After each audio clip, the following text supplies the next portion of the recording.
Sepekan menjelang Lebaran, arus penumpang mudik sudah mulai terlihat di Pelabuhan Sri Bintan-Pura Tanjung Pinang. Tahun ini menjadi angin segar bagi masyarakat yang akan berangkat untuk menemui keluarganya di kampung halaman pasca 2 tahun dilanda pandemi COVID-19. Saat ini kami sudah terhubung dengan rekan Rahmatika, reporter dari Tribun Batam. Silakan dengan laporan Anda.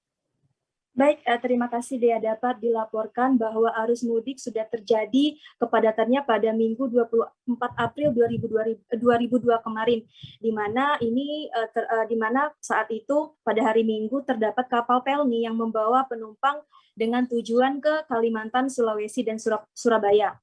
Sedangkan untuk mudik jarak dekat dikatakan oleh pihak pelabuhan sendiri arus puncak kepadatannya itu akan terjadi pada tanggal 28 sampai 29 April 2022 mendatang.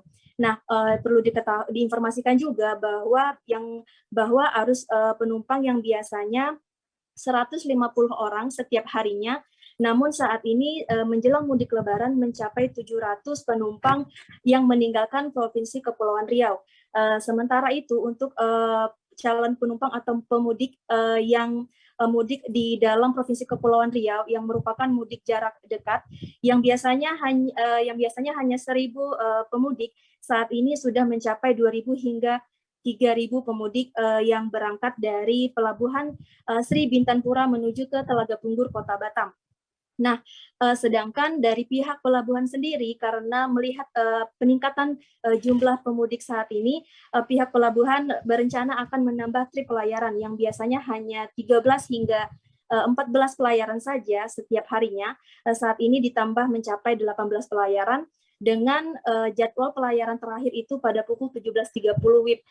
Untuk diinformasikan juga, saat ini untuk keberangkatan dari Pelabuhan Sri Bintan-Pura menuju ke pelabuhan berbagai daerah di kabupaten yang ada di Provinsi Kepulauan Riau masih atau wajib menggunakan vaksinasi booster. Namun apabila belum melakukan vaksinasi booster, wajib menunjukkan surat rapid test antigen.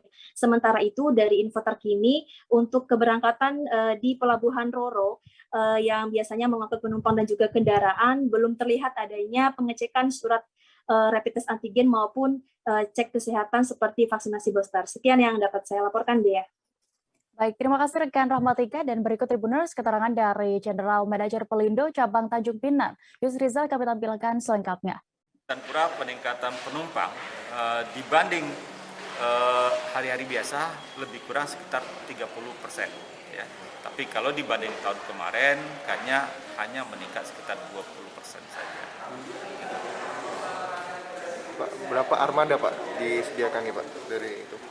Di pelabuhan SBP. Untuk pelabuhan SBP rata-rata berangkat saat ini satu hari itu sekitar 20 kapal. 20 kapal Pak ya? Yang berangkat mulai dari 19, 21, 22, 23, 24 tergantung situasi. Ya. Jadi sekali lagi karena ferinya ada standby di Tanjung Pinang, apabila memang penumpang terjadi peningkatan itu akan meningkat jumlah keberangkatan kapal. Pak, artinya dengan segala persiapan ini kita pastikan nggak ada penumpang kapal yang tertinggal gitu. Mudah-mudahan tidak. Ya, armada cukup dan kita melihat sekarang ini sebenarnya memang euforia pemudik itu cukup tinggi, tapi ada mungkin faktor-faktor lain.